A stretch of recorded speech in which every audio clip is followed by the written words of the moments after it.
کہ یہ جو تصوف کی کتابیں ہیں نا، ان کا کوئی اعتبار نہیں۔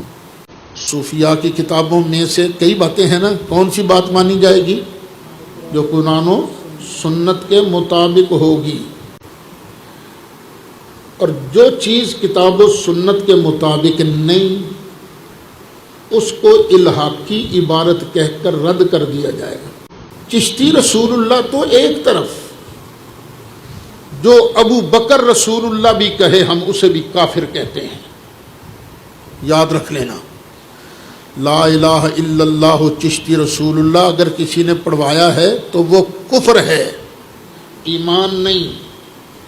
چشتی رسول اللہ تو ایک طرف، ابو بکر رسول اللہ بھی پڑھواتا ہے تو وہ بھی ایماندار نہیں۔ لیکن یہ جو تصوف کی کتابیں عام چھپتی ہیں نا، یہ عام چھپتی پھرتی ہیں، ان کی وہی بات قابل اعتبار ہوگی جو قرآن و سنت کے مطابق ہوگا۔ آپ وہی تسلی کی لکھا ہے، لیکن ہم کہیں گے نہیں الحاقی عبارت ہے، ان کی اپنی نہیں، کسی اور نے گھسیڑ دی ہے۔ پھر آپ کہو گے آپ کو کیا پتہ بھی کہ انہوں نے گھسیڑ دی ہے؟ نہیں، اس لیے کہ قرآن نے صاف طور پر خاتم النبیین کہا ہے، اس لیے کہ خود سرکار نے فرمایا تھا ان النبوۃ والرسالۃ قد انقطعت فلا رسول بعدی ولا نبی بعدی، کہ سرکار نے خود فرمایا نبوت اور رسالت ختم ہو گئی ہیں، اب میرے بعد نہ کوئی نبی ہے نہ کوئی رسول ہے۔ یہ پکی باتیں بیان کرتی ہیں کہ نہیں کوئی بزرگ ایسا نہیں کہہ سکتا، کوئی بزرگ ایسا نہیں کہہ، یہ کسی نے بعد میں اس کے اندر ڈال دیں، اور اگر کہا ہو تو یہ کفر ہے۔ ابو بکر صدیق کی طرف منسوب کر کے کہا جائے یہ کفر ہے، بس نبوت کا دروازہ نبی پاک علیہ السلام پر بند ہو چکا ہے۔ شکر کرو اللہ کا کہ ختم نبوت پر ہمارا کامل ایمان ہے، نہیں تو پتہ نہیں کیا کیا گڑبڑ تصوف کی کتابوں میں ہے، پتہ نہیں کیا کیا کرتوت پیروں کے ہیں۔ بس بات کس کی ہے؟ اللہ کی ہے اور محمد مصطفیٰ کی ہے، اور اس عالم دین کی بات ہے جو قرآن و سنت کے مطابق ہمیں بتاتا ہے۔ بس بڑا تھوک کے حساب سے اس نے ضم رکھ کے، ویسے تو لگتا نہیں ہے کہ یہ پاسبلٹی ہے، لیکن حسن ضم رکھتے ہوئے یہ پاسبلٹی ہو سکتی ہے کہ ان بزرگوں کی تعلیمات چینج ہو گئی ہیں۔ ان بزرگوں نے چشتی رسول اللہ نہیں پڑھوایا، انہوں نے اشری تھانوی رسول اللہ نہیں پڑھوایا، انہوں نے گستاخیاں نہیں کی ہیں، انہوں نے کچھ اور کتابیں لکھی تھیں، کتابیں بعد میں بدل گئی، یہ پاسبلٹی، اس میں بزرگوں کو ایج مل سکتا ہے۔ لیکن اس کے ساتھ تین منطقی نتائج پھر بڑے خطرناک ہیں، وہ ماننے کے لیے کوئی تیار ہی نہیں ہوگا۔ اگر کوئی یہ مانتا ہے کہ بزرگوں کی تعلیمات چینج ہوگی جس طرح انجیل چینج ہو گئی تھی، انجیل بھی تو چینج ہوئی بھی ہے، تو اس سے تین منطقی انجام پھر ماننے ہوں گے، خالی کھلی یہ دعویٰ نہیں مانیں گے۔ پہلا یہ ہوگا کہ ان کتابوں کی اشاعت فوراً بند کی جائے اور ان کے سارے نسخے ریٹریو کیے جائیں، اور علنان ممبروں پہ کہا جائے کہ یہ فسادی کتابیں ہیں، تبدیل ہوئی بھی، اور ان کو چوک میں رکھ کے آگ لگائی جائے۔ خالی کہہ کہ جان نہیں چھوٹے گی، کتابوں کے نسخے واپس لیں۔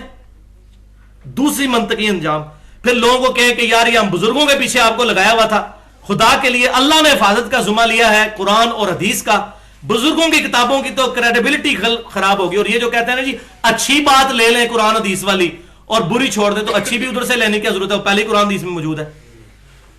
کہتے ہیں جی قرآن حدیث کے مطابق ہے تو لے لیں، نہیں ہے تو چھوڑ دیں، تو وہ پہلے ہی قرآن حدیث میں موجود ہے، اس کو ہی کیوں لینا ہے؟ ایسے کر کے کان کیوں پکڑنا ہے؟ گندگی کے ڈھیر سے کیوں چیز نکالنی ہے؟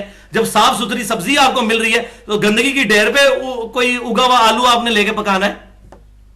یہ بھی فراڈ ہے۔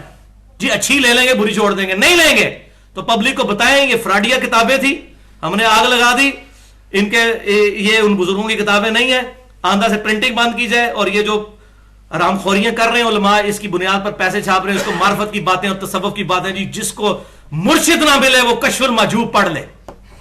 کشف المحجوب میں حضور کا سکینڈل لکھا ہوا ہے ایک صحابی کی بیوی کے ساتھ، ولیعوذ باللہ تعالی۔ نبی صلی اللہ علیہ وسلم اپنی صحابی کی بیوی پہ نظر پڑی، ان کو پسند آ گئی، بعد میں حضور نے شادی کر لی، ولیعوذ باللہ۔ یہ ہے جناب مرشد کشف المحجوب۔ علی بن عثمان اجویری صاحب فوت ہو کے اللہ کے پاس چلے گئے، تھوک کے حساب سے اس نے ظن رکھتا ہوں کہ انہوں نے نہیں لکھا ہوگا، لیکن یہ پچھلے تو مجرم ہیں جو یہ چھاپ رہے ہیں اور یہ تصوف کا سکر اور صاف ثابت کرتے ہیں، اس سے یہ مجرم ہیں۔ اور تیسرا منطقی انجام کے لوگوں کو کہیں کہ بھائیوں ہمارا لیڈر کوئی مولوی نہیں، کوئی بزرگ نہیں، ہمارا لیڈر امام کائنات سید الاولین والآخرین شفیع المذنبین رحمت للعالمین سیدنا و مولانا امام اعظم محمد رسول اللہ صلی اللہ علیہ وآلہ وسلم، جن کے بارے میں کیٹاگوریکل مینشن ہے ما ضل صاحبکم وما غوا، تمہارے نبی نہ کبھی بہکے ہیں نہ کبھی بہرا چلے ہیں، اس کے علاوہ کوئی بندہ بھی گمراہ ہو سکتا ہے، ہم کسی کے بارے میں شورٹی نہیں دے سکتے کہ وہ حق پر تھا، حسن ظن نہیں رکھ سکتے ہیں۔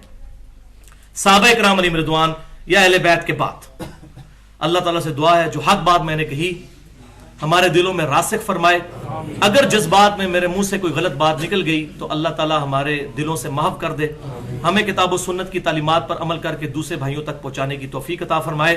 سبحانک اللہم و بحمدک اشہد ان لا الہ الا انت استغفرک و اتوب الیک وما علینا الا البلاغ المبین۔